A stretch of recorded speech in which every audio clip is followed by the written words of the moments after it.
नमस्कार दोस्तों। आज का टॉपिक हमारे पास है intensity ratio and determination of nuclear spin. ठीक है, तो काफ़ी इंपॉर्टेंट टॉपिक है। इससे एग्जाम्स में काफ़ी क्वेश्चन पूछे जाते हैं, यूनिवर्सिटी एग्ज़ाम हो या हमारे गेट या CSIR एग्ज़ाम्स हो। ठीक है, तो स्टार्ट करते हैं। तो देखो, इंटेंसिटी रूल्स पढ़ेंगे हम फॉर डबलेट। डबलेट के लिए सबसे पहले, अब देखो, जो सबसे पहले मैंने एग्जाम्पल लिया है ना, वो किसका लिया है? सोडियम का लिया है। ठीक है, ये सोडियम हमारे पास है। सोडियम में डबलेट होता है, दो लाइन आती है। पहले डबलेट को D1 बोलते हैं और दूसरे डबलेट को हम D2 बोलते हैं। और ये हमने यहाँ ट्रांजिशन शो किया। तो इंटेंसिटी रूल्स पढ़ रहे हैं हम डबलेट के लिए। तो पहले मैंने जैसे आपको बताया डबलेट के लिए बताऊंगा, उसके बाद मैं जनरल रूल बताऊंगा। तो कुछ ये 2-3 रूल्स आप यदि भूल भी जाओ तो कोई बात नहीं, हम जनरल रूल से भी निकाल सकते हैं एग्जाम में, आपके पास यदि समय है तो। ठीक है, तो बहुत ज़्यादा सिंपल है, हार्डली 10 मिनट के लेक्चर्स होगा, ये हम कवर कर लेंगे।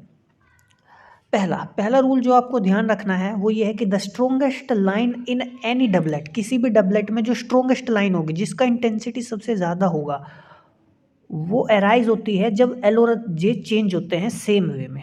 समझ में आया? कोई दिक्कत है? तो ये पहला रूल आपको ध्यान रखना है कि जो उस इन लाइन का सबसे ज़्यादा इंटेंसिटी होगा जिसमें एल और जे चेंज हो गए सेम वे में। अब जैसे दो लाइन है, एक लाइन मेरे पास ये है जिसको मैंने ए कहा, एक लाइन मेरे पास ये है जिसको मैंने बी कहा। समझ में आया? अब पता करना दोनों की इंटेंसिटी में किसकी ज़्यादा है।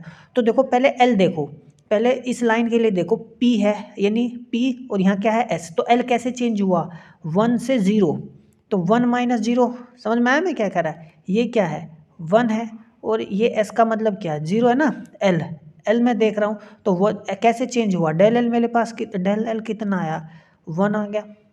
समझ में आया या नहीं आया? या 0-1 भी कर सकते हैं, तो -1 लिखोगे। इनिशियल माइनस फाइनल कर लो, फाइनल माइनस इनिशियल कर लो, फिर उसी तरीके से अगले में भी करना है। अब इसमें देखो, यहाँ पे कितना है? 1, और एस कितना है? 0। तो 1 माइनस 0 कर लो, तब भी डेल एल मेरे पास कितना आया? 1। तो दोनों लाइन के लिए आ गया। पहले बी के लिए अब देखो, इसके लिए ना जे करो, तो जे कितना है? 3/2, और यहाँ कितना है? 1/2। तो मेरे पास कितना आ गया चेंज? ये भी 3/2 माइनस 1/2 भी कितना आएगा? 1 आएगा। ये बी लाइन के लिए है। ए लाइन के लिए देखो, डेल एल कितना आया था? 1 आया था, और डेल जे कितना आया मेरे पास? देखो, 1/2 माइनस 1/2 कितना है? 0। तो ये तो एक जैसे चेंज नहीं हो रहा है, तो इसमें एक जैसा चेंज हो रहा है देखो, तो ये लाइन का इंटेंसिटी ज़्यादा होगा। समझ में आया? कोई दिक्कत है? ये चीज़ है, तो इंटेंसिटी हम पता कर सकते हैं। अब देखो, मैंने 1 माइनस 0 का, तब 0-1 भी कर सकते हो, कोई दिक्कत नहीं है। तो उस दूसरी लाइन में भी आपको उसी तरीके से करना होगा। तो ये पहला रूल हमने पढ़ लिया। दूसरा देखो क्या है, मैं जैसे पहला रूल ध्यान रखो, मैंने क्या बताया? एल और जे सेम चेंज होंगे तो उसका इंटेंसिटी ज़्यादा होगा। दूसरा रूल देख क्या कहता है, यदि हमें बहुत सारी लाइन मिल जाए, 2-3 लाइन ऐसी मिल जाए जिसमें when there is more than one such line in the same doublet, ठीक है ना, the line involving the largest value is strongest. मतलब यदि ऐसी सच लाइन से हमें ऐसी लाइन मिल जाए ना, सच लाइन कहने का मतलब देखो क्या है, जिसमें डेल एल और डेल जे सेम चेंज हो। अब कैसे पता करो? मान लो एक लाइन ये है, एक दो लाइन मिल जाए जिसमें एल और जे सेम चेंज हो रहे हैं, तो कैसे पता करेंगे कि कौन से वाले का इंटेंसिटी ज़्यादा है? तो उस केस में हम देखेंगे जिसका जे वैल्यू ज़्यादा होगा उसका सबसे ज़्यादा होगा। समझ में आया?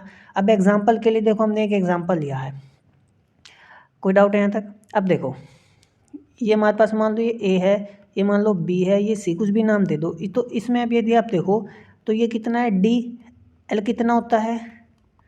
2। और यहाँ पे आया ना, ये एल कितना है मेरे पास? 1 है। तो 2-1 कितना आ गया मेरे पास? या वो फाइनल माइनस इनिशियल कर रहा हूँ, जैसे एल और जे कितना आया? -1 है ना। अब देखो, जे को देखो, 5/2 है और 3/2 है ना। समझ में आया? कैसे घटा लो? तो देखो, एल डेल एल, इसके लिए डेल एल है कितना? इसके लिए डेल एल मेरे पास है 1, और डेल जे कितना है? ये भी 1। देखो, यहाँ मैंने -1 लिखा है, वो फाइनल माइनस इनिशियल किया हुआ है, तो उससे घबराना मत कि पता नहीं क्या लिख दिया। अब देखो, बी लाइन के लिए देखो, बी लाइन क्या है? डी, और ये क्या है? पी। तो इसमें भी कितना आ गया? 1, और इस केस में भी कितना आ गया? 1। समझ में आया? इसी तरीके से इसके लिए भी 1, और इसके लिए भी 1। तो अब हमें यहाँ पे यह समझना है कि कौन सी लाइन का इंटेंसिटी ज़्यादा होगा। तो जे किस में इन्वॉल्व है, लार्जेस्ट वैल्यू 5/2 यानी ए वाला, तो इसका इंटेंसिटी क्या होगा, ज़्यादा होगा। फिर जे सबसे कम किसका है, अब यदि आप देख सकते हो यहाँ पे 3/2 है और यहाँ पे क्या है 1/2 है, समझ में आया? ठीक है, नहीं शायद 1 मिनट ये ना 3/2 1/2 कुछ गलती किया है क्या हमने, हाँ इसमें ना डेल जे 0 आएगा, सॉरी है ना, इसमें डेल जे 0 आएगा। हाँ तो देखो इन दोनों लाइन में सबसे ज़्यादा इंटेंसिटी किसका ज़्यादा होगा, ए का ज़्यादा होगा, उसके बाद किसका ज़्यादा होगा, बी का ज़्यादा होगा, उसके बाद सॉरी ए का सबसे ज़्यादा होगा, बी का कम होगा और सी का सबसे कम होगा, क्योंकि इनमें देखो सेम चेंज नहीं आ रहा है। समझ में आ गई बात, कोई दिक्कत है? तो ये चीज़ है, तो वही है कि ये वाला लाइन जो है स्ट्रोंगर होगा इस वाली से, और सबसे कम वाला जो सी वाला था ना, ये था, ये मेरे पास ए है, ये बी है, वो स्ट्रोंगर होगा इन दोनों से, बी वाला फिर और ज़्यादा स्ट्रोंगर होगा क्योंकि सेम चेंज आ रहा है, ठीक है। और ये सी में सेम चेंज नहीं है तो ये कम होगा। तो दो रूल थे, एक और रूल है, आप इसको भी ध्यान रख सकते हो, नहीं भी ध्यान रख सकते हो, कोई दिक्कत नहीं है, पर हम जनरल रूल जैसे मैं बताया हम उससे सब कुछ निकाल सकते हैं। तो अ transition in the decreasing sense, एक ट्रांजिशन जो डिक्रीजिंग सेंस में होगा, यानी ज़्यादा एल से कम एल में जा रहा है, वो स्ट्रोंगर होगा, ठीक है ना, then a transition in the increasing sense. कोई डाउट है? यह जो इंक्रीजिंग सेंस में जा रहा है, ठीक है ना। आप ऊपर भी देख सकते हो इस चीज़ को, हम ऊपर यहाँ पे जहाँ ध्यान से देख सकते हैं, देखो जब 5/2 ज़्यादा से अरे किस में आ रहा है, कम में आ रहा है या नहीं आ रहा है, ठीक है ना, तो स्ट्रोंगर होगा ऐसे केसेस में जहाँ पे बहुत सारी हमें लाइन मिल जाए जिसमें पता करना डिफिकल्ट हो। तो एक नंबर में छोटा सा क्वेश्चन बन सकता है ये।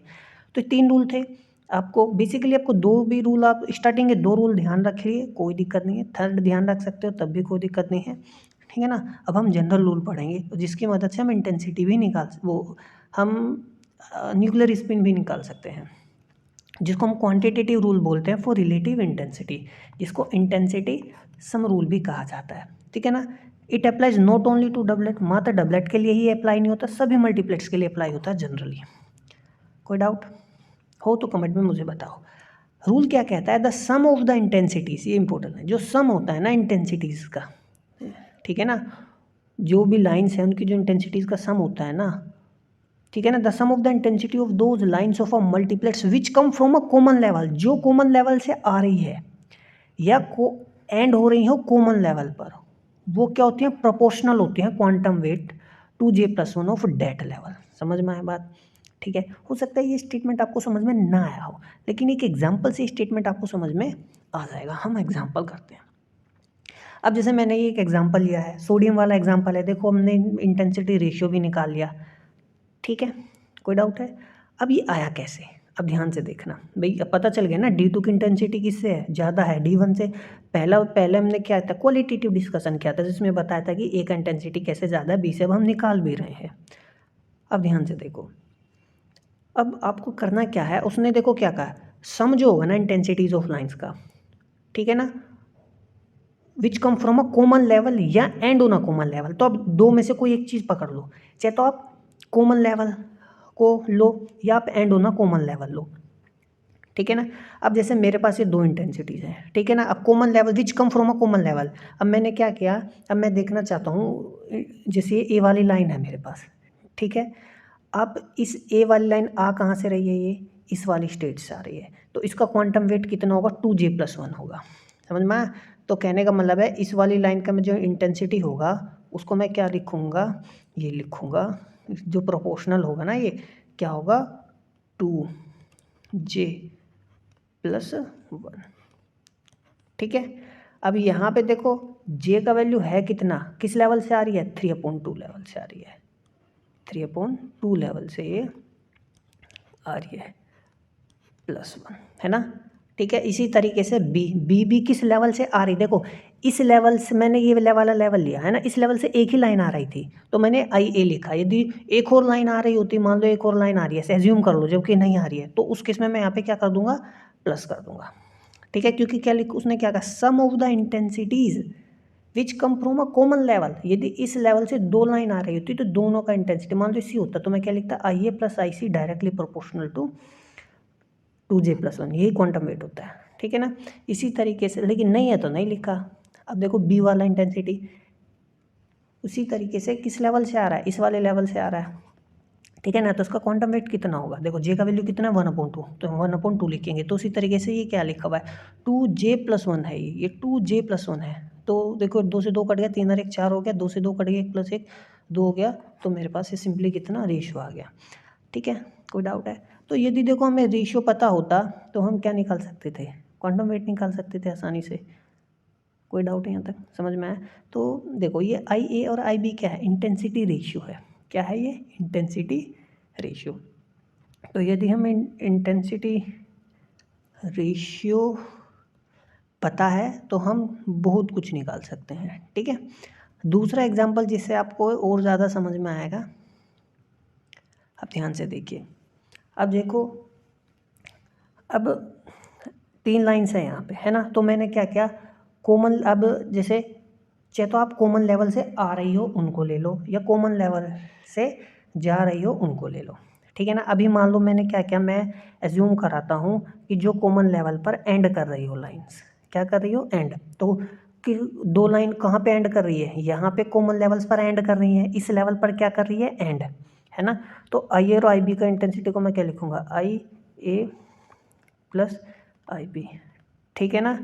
एंड मैं ले रहा हूँ कि जब लेवल पर एंड कर रही है, तो दोनों इस लेवल पर एंड कर रही है, समझ में आया नहीं आया, ठीक है। अब देखो और क्या बचा लाइन, तीसरा IC, ये फिर IC लिख लूँगा। यहाँ पे और कोई लेवल पर एंड लाइट एंड नहीं कर रही है तो वो नहीं लिखा। अब देखो, तो A और B इस लेवल पर एंड कर रही, तो उसका क्वांटम वेट कितना होगा, ये देखो J कितना है, 3/2 है ना, तो 2J कितना हो जाएगा,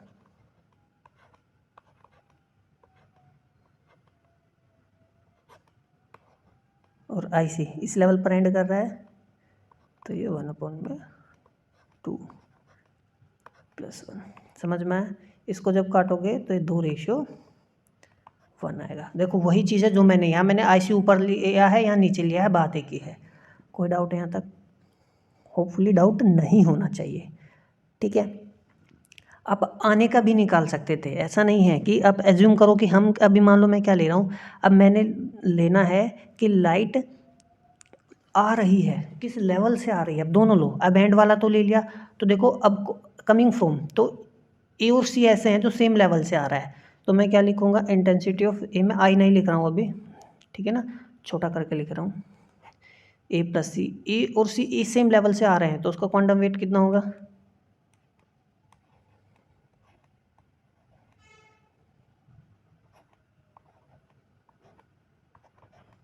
ठीक है। इसी तरीके से A और C हो गया, बचा कौन सा, B, तो आ रहे हैं उस वाला लेना है, तो B 5/2 है ना, तो यहाँ पे कितना आ जाएगा, B वाला, ठीक है ना।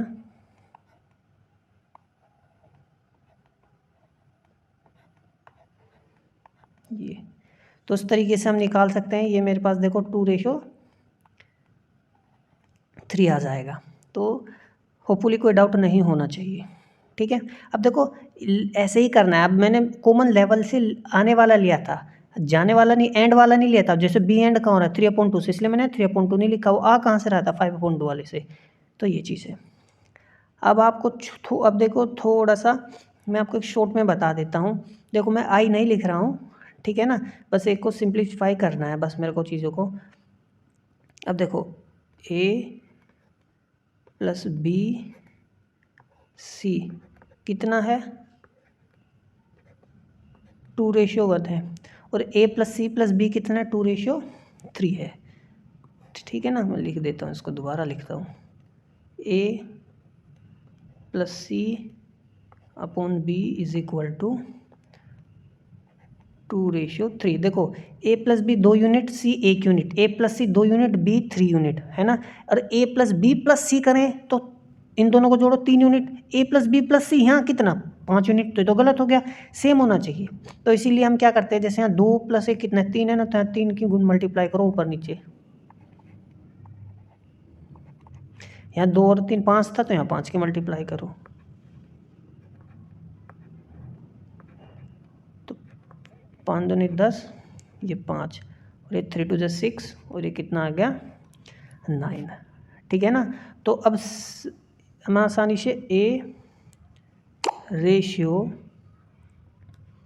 B रेशियो C निकाल सकता हूँ। ठीक है, अब देखो C कितना है 5 रेशियो 5 यूनिट, B कितना है 9 unit, A plus B plus C कितना है 10 और 5 15, A plus B plus C कितना है 9 और 6 15, सेम आ गया ना, तो टोटल 15 है।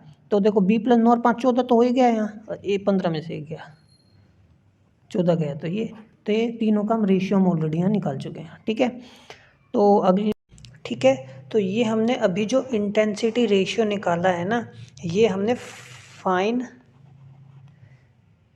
स्ट्रक्चर के लिए निकाला है ना, फाइन स्ट्रक्चरल जो स्पेक्ट्रल लाइंस होती है उसके लिए हमने निकाला है। अब हम जैसे हमने अगर टॉपिक ही हमारा था कि डिटर्मिनेशन ऑफ न्यूक्लियर स्पिन, अब हम न्यूक्लियर स्पिन को डिटरमाइन करेंगे सम रूल से ही। सेम केस है, कुछ नहीं करना। अब जैसे ये क्या है, intensity ratio for hyperfine components, तो मैंने यहाँ पे सोडियम का हमने केस पढ़ा था। तो सोडियम में 2 लाइन होती है, एक होती है D1 और एक होती है D2। तो एज एन एग्जांपल मैंने D2 लाइन ड्रॉ की है।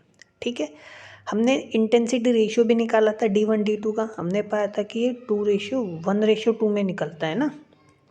तो मैंने अभी D2 लाइन ड्रॉ की है हाइपरफाइन कंपोनेंट्स को समझाने के लिए कि इसमें सम रूल किस तरीके से वर्क करता है। अब देखो जैसे यहाँ पे मेरे पास क्या है, न्यूक्लियर स्पिन होगा, ये मेरे पास यहाँ न्यूक्लियर स्पिन होगा, कितना होगा सपोज मुझे नहीं मालूम। तो हमारे पास जो F होता है, F हमारे पास क्या होता है, F होता है हमारे पास J प्लस I, और J हमारे पास कितना है 3/2। उसकी मदद से ही हम ये F की वैल्यू 0 1 2 3, और सेम इस केस में यहाँ पे भी न्यूक्लियर स्पिन का, इस स्टेट में न्यूक्लियर स्पिन का कुछ वैल्यू होगा। ठीक है, तो वो हम ऑलरेडी निकाल सकते हैं। तो अब हमें देखो करना क्या है, अब हम नहीं जानते कि क्या होगा। ठीक है ना, न्यूक्लियर स्पिन दोनों केसेस का सेम भी आ सकता है, अलग अलग भी आ सकता है। एक ही इलेक्ट्रॉन हमारे, एक ही एटम है तो सेम ही आएगा। तो ये हमारे पास एक मतलब वेल फाइन स्ट्रक्चर कंपोनेंट्स हमें हमारे पास ये हैं। तो इसमें भी सम रूल सेम तरीके से काम करता है। वहाँ पे जो क्वांटम वेट था, क्वांटम वेट कितना था 2J+1 था। यहाँ पे क्वांटम वेट कितना होगा 2F+1 होगा। कैसे, अभी देखो सेम रूल है, इसको आप पढ़ लेना, ये सेम चीज़ है। मैं इसको छोटे से उसमें एक्सप्लेन कर देता हूँ आप लोगों को। अभी आप देख सकते हैं यहाँ पे इंटेंसिटी रेशियो में, इंटेंसिटी रेशियो को ना I.R से डिनोट करता हूँ, इंटेंसिटी रेशियो। देखो ये सेम का मेरे पास ये तीनों कंपोनेंट एक ही लाइन पर आ रहे हैं, ये भी तीनों कंपोनेंट एक ही उस पर आ रहे हैं। और हमने पढ़ा था क्या, अब जैसे मान लो A B C नाम दे दो, C D E F नाम दे दो, तो हम इसको कैसे लिखेंगे, तो intensity ratio A B C यानी A+B+C का, ये मान लो D है, ये E है, मेरे पास ये F है, ये D+E+F। तो इंटेंसिटी रेशियो मेरे पास कितना आएगा, इस केस में होगा 2F+1, 2J+1 नहीं होगा, कितना होगा 2F+1, और ये 2F+1। अब गौर से देखा जाए तो हमने सम रूल में क्या पढ़ा था, हमने सम रूल में ये पढ़ा था, अच्छा तो हम कॉमन लेवल से लेकर आते हैं, कॉमन लेवल पर एंड करते हैं। तो कॉमन लेवल पर हम यहाँ पे एंड कर रहे हैं, तो इसका इन तीनों का क्या हो जाएगा, F का वैल्यू 2, तो यहाँ पे 2 रखेंगे तो 2 2 जो 4+1, तो ये कितना आ जाएगा 5। और यहाँ पे इसके लिए F का वैल्यू कितना हो जाएगा, D और F के लिए 1, तो यहाँ 2 1 और ये +1 कितना आ जाएगा 3। तो मेरे पास इंटेंसिटी रेशियो कितना आ गया 5:3 आ गया। अब इस इंटेंसिटी रेशियो, तो हमारे पास ये आ गया दोनों का। तो इंटेंसिटी रेशियो की मदद से ना हम क्या निकाल सकते हैं, हम इंटेंसिटी रेशियो की मदद से निकाल सकते हैं अपना न्यूक्लियर स्पिन। अब हम न्यूक्लियर स्पिन कैसे निकाल सकते हैं, अब गौर से देखना। ठीक है, अब देखो ये एक्चुअली में F हमारे पास क्या होता है, F क्या होता है J+I तो होता है। तो J मेरे पास इस स्टेट के लिए कितना है 3/2 है। क्या था, हमने ये तो कंसीडर किया था कि हमारा किस लेवल पर आ रहा है, उसी हिसाब से हमने अपना इंटेंसिटी रेशियो निकाला था। तो किस लेवल पर हमारे पास आ रहा है, तो इस लेवल पर ही तो आ रहा है, इसके लिए J का वैल्यू कितना है हमारे पास 1/2, तो ये हमारे पास कितना होगा I + 1/2। F होता है क्या, J + I तो होता है,